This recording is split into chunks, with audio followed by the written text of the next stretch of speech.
it feels much more alive and vibrant. And I think last year AI was really entering the conversation and it was kind of a buzzword. And this year it's like everybody's here to figure it out once and for all.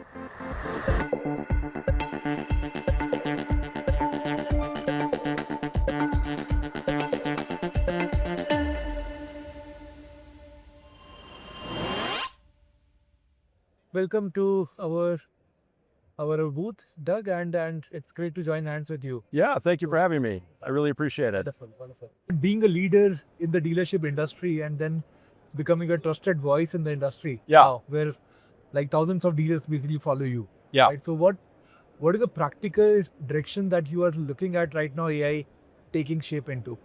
In the next, let's say, 6 months, where do you see this entire industry evolving? So yeah, I like the problem that I see in my own dealership and really every dealership is that we get so many phone calls, and it's not that you don't have somebody always available to answer the phone, right? That can be solved with a call center or receptionist. But once you get beyond that, dealerships, things get hectic on a day-to-day basis. And the people that are able to provide the information that people are looking for might not be available at any given moment. And what ends up happening is a ton of missed calls. And then those missed calls fall through the cracks, and it's missed sales, missed service appointments. It's a mess. And I don't think anybody truly realizes how big of a problem it is. And this was like a problem unaddressed for many, many years. It has been. And I think now AI is holding up a flashlight to that and saying, we can show you just how big of a problem it is and how easy it would be to actually fix it. And have you practically seen it happening and playing out in some of the dealers that you... Oh, absolutely. I mean, so I will tell you what first turned me on to Spyne was when I found out that Benstock had implemented it, and that really cool partnership that he created with you all. I'm the kind of person who, if I'm trying to solve a problem, I look to what people that are bigger, better, smarter than me are already doing to help me, show me the way. And so when I saw Brian was using Spyne in his store, one of the largest Honda dealers in the world, I was like, I have to check this out. Okay. So Brian got you interested in this particular area, is that? Absolutely. Right. Absolutely. He has been, and their store has been like generous with us. Yeah. And also the most forward-looking stores, one of the most forward-looking stores in the country right now. Totally. Right. So they have to be, otherwise they will not be able to manage such a large operation day to day. Exactly. Right. So yeah, we have been helping them with all those AI automations in sales, service, parts, F&I, all these use cases. We are gradually trying to stitch them in together. Yeah. To create an operation which is very efficient and future ready. Great, understood.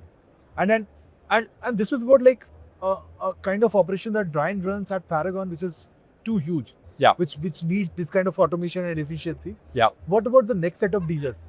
Let's say a dealer which has 100 cars to sell every month, or let's say 80 cars to sell every month. Mid-sized dealer. Yeah. What kind of impact do you see this kind of a dealer can bring in using AI on these? Well, so I think that kind of next level of dealer, again, going back to what I mentioned before, what I think a lot of dealers don't necessarily think about every day is that, or I'll tell you what a lot of them do think, is that if I want to sell more cars or service more cars, that maybe I can just flood the floor with more people. But then I think that the people that you already have actually start becoming less efficient because now there's the same or less to do for more people. And I think what really ends up happening in most dealerships is that salespeople, service advisors, they're always going after whatever's most pressing, whatever the person that needs help right now. Okay. And that means that maybe somebody that reached out and maybe the interaction didn't quite go anywhere gets completely forgotten about. And that happens in stores of all sizes. All things. Right. So I know that we think, oh, you've got to be the size of Paragon to make sense of AI. I would disagree, because you could have a sales team of only 8 people and still have tons of leads falling through the cracks because those 8 people are only focused on the hand raisers that are like in front of them right now that need help right now. And at every single level, you can have like percentage improvement as a core metric, right? So someone is selling 100 cars, why can't they sell 120 cars? Right. So 20 additional car sales is like big business opportunity. 20% would be a huge deal to a mid-sized dealer like that. Got it. So, and given that AI is going so deep into the dealership space these days, what is the future of dealers that you are looking at? Like, people's job are at threat. Is that what you are viewing right now with the AI integration with the dealership store, or do you see it as a blend of AI and humans? What part of role the AI should play? What part of the role the human should play? What is your opinion here? Yeah, I don't see a world where AI replaces humans entirely in a dealership, right? I really truly believe that it just is going to make the jobs easier of the people that you already have there. I think when people ask me what's it like in a car dealership, I explain to them that it's just kind of controlled chaos all the time. And my day in the general sales manager's office is just interruption and after interruption after interruption. I mean, there's always somebody that needs something. The phone's always ringing. There's always a lead that's coming in. Yes. I'm only one person. I can't be in 100 places at one time. Got it. So if there's kind of a fail-safe where AI can come in and handle things that I miss because I'm not available. Like if somebody calls me right now, I'm talking to you. Yeah. I'm not available to take that call. Yes, absolutely. So is it going to go to a voicemail, or can maybe AI help me to make sure that it doesn't get forgotten about, and that it might be a question that can be very quickly answered. Understood. Right? So you are looking at a blend of AI, and AI basically playing the role where humans are busy, they're not able to manage that volume. The AI should take over and make the process more efficient, right? Does it lead to more like a more disruptive behavior of AI going into the dealership? Is continue? I guess it remains to be seen. I know a lot of people, they want to argue that, oh, AI, that it'll disrupt everything, and then my sales team will get lazier, customers won't like it. And it's like, I think I learned a long time ago studying, kind of why people make the decisions they make, that we can sit here and we can theorize on how we're going to act in a certain situation. But when we actually go out and play the game of life, it turns out to be very different. And I don't think that AI is going to make salespeople lazy. I think it's going to allow them to focus on the high level tasks and not the... Such as? So again, if I've got somebody that wants to come into the showroom and test drive a car and take delivery of a car, I want my team to be available and focused on that. I don't want them to think, well, I got to sit at my desk and call the 100 people that were leads over the last 90 days that I was never able to get in touch with. And now they're focusing more on that than the person that's actually in front of them that needs their attention in that human interaction. Got it. So I don't want them to have to make that decision. I want them to only be focused on what is pressing for you to do, and that kind of like repetitive stuff, there's probably a better solution. Understood. Yeah, I mean, human interaction cannot be avoided because the people need to interact with someone to eventually make that buying decision, right? So 100%.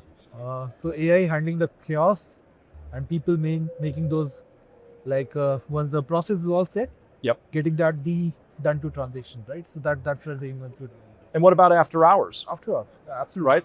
I mean, we're only open for less than half the day. What about, or maybe a little bit more than half the day? Right? Yeah. And like going deep into the same area, like everyone is looking at AI adoption, right? Yep. And everyone is selling features all across the places. Like AI can do this, many other things for the dealers. What, as per you, are the top 3 or 2 most important metrics that dealers should be looking at when they are looking to buy one of the solutions out in the market right now? Well, I think that you have to look at the size of the team, their expertise level, how available are they?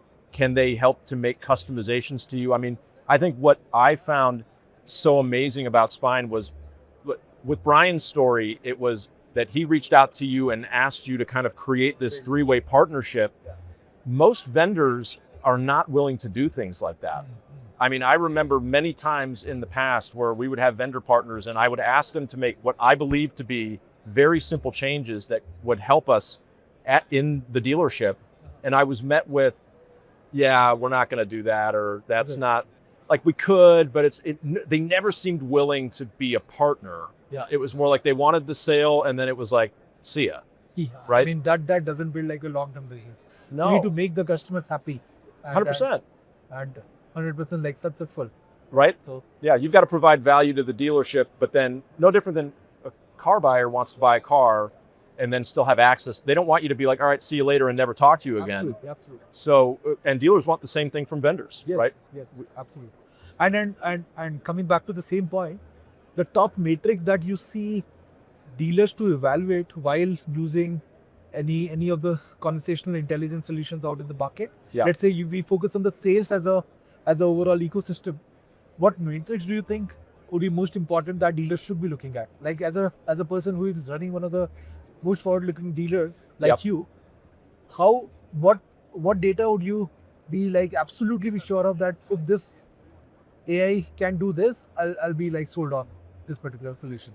Yeah, I think for me, one of the big things is can we make tweaks as we go, right? Because not every dealership has the same process that they want. They don't have the same word tracks they want to use. Sure. If an AI solution is like, well, this is what it is, and it really can't be tweaked in any way, then that's not going to be very helpful to a lot of Understood. dealers. So adopting the AI solutions as per the dealership requirement is going to be your fundamental requirement. Absolutely, because we do business very differently than most dealerships. Oh, nice. So I don't want an AI solution Sure. that is only able to kind of handle one type of situation and not handle it in the way that we would want Got to it, handle it. got it. So stock AI solution will not work. The AI has to work for that dealer. Definitely. That is the way to go. Definitely. Wonderful. Yeah. Great chatting with you. Absolutely. Thanks for having me. Thank you. Of course.